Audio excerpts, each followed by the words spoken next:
साधु की पुत्री। गंगा नदी के किनारे एक साधु रहते थे।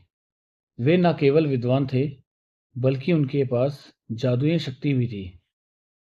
एक दिन वे ध्यान में मगन थे। तभी बाज की चोंच से एक चूहिया छूटकर उनके हाथों में आ गिरी। उसकी छोटी सी पूंछ व काली चमकीली आंखें थी। उन्हें वह बहुत अच्छी लगी। पर घर ले जाने से पहले उन्होंने जादुई मंत्रों के प्रयोग से उसे एक लड़की में बदल दिया। वे उस लड़की को घर ले जाकर पत्नी से बोले, तुम हमेशा से संतान चाहती थी ना, तो लो, आज से यह हमारी पुत्री है। इसे पूरी देखभाल व स्नेह से पालो। साधु की पत्नी भी अपनी पुत्री को देखकर प्रसन्न हो उठी। वह उसे राजकुमारी की तरह पालने लगी। साल बीतते गए। नन्ही लड़की एक सुंदर युवती बन गई।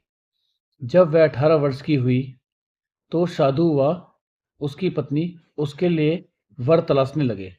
साधु ने कहा, मेरी बिटिया का विवाह ऐसे व्यक्ति से होना चाहिए जो सबसे बड़ा हो। मेरे हिसाब से सूर्य ठीक रहेगा। पत्नी ने भी हामी भरी। उन्होंने जादुई मंत्रों के प्रयोग से सूर्य को नीचे बुला लिया। उन्होंने उसे अपनी पुत्री से विवाह करने को कहा, पर पुत्री ने पहले ही ना कर दी। वह बोली, पिताजी, यह तो बहुत गर्म है। मैं उससे विवाह करूंगी जो इससे भी बेहतर हो। साधु निराश हो गए। उन्होंने सूर्य से कहा कि वे ही कोई वर सुझाए। सूर्य ने कहा, बादलों के देवता से बड़ा कौन होगा? उनमें तो मेरी किरणों को भी रोकने की शक्ति है। साधु ने बादलों को नीचे बुलाया व अपनी पुत्री से विवाह करने को कहा, पर इस बार भी फिर से पुत्री ने मना कर दिया। वह बोली, ये तो कितना बदसूरत है, मैं इससे विवाह नहीं कर सकती।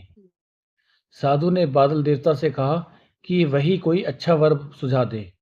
वे बोले, पवन देवता ठीक रहेंगे। वे तो मुझे भी अपनी फूंक से उड़ा देते हैं। साधु ने पवन देवता को बुलाकर अपनी पुत्री से विवाह करने को कहा। पुत्री ने फिर इनकार कर दिया। वह बोली, मैं इससे भी शादी नहीं करूंगी। यह तो कहीं टिकते ही नहीं, हमेशा यहाँ वहां भागते रहते हैं।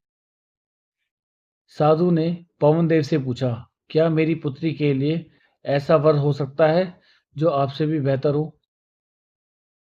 पवन देव ने कहा कि पर्वत देव मजबूत व ऊंचे हैं। वे मेरा भी रास्ता रोक देते हैं।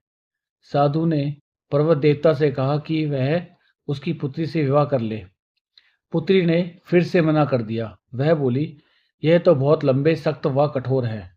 मैं इनसे विवाह नहीं कर सकती। इनसे भी कोई बेहतर चाहिए।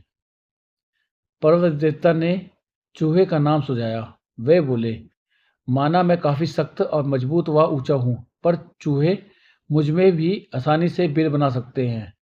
साधु ने चूहे को बुलाया। उसे देखते ही उसकी पुत्री खुशी से उछल पड़ी। हाँ पिताजी, यही तो है वह मैं जिससे शादी करना चाहती थी। साधु ने सोचा, इसे ही किस्मत कहते हैं। यह एक चूहिया थी और एक चूहे से विवाह करना ही इसके भाग्य में लिखा है। उन्होंने जादुई मंत्रों के प्रभाव से पुत्री को फिर से चूहिया बना दिया। चूहा व चूहिया विवाह करके खुशी खुशी रहने लगे। शिक्षा, कोई भी अपने मूल स्वभाव को नहीं बदल सकता।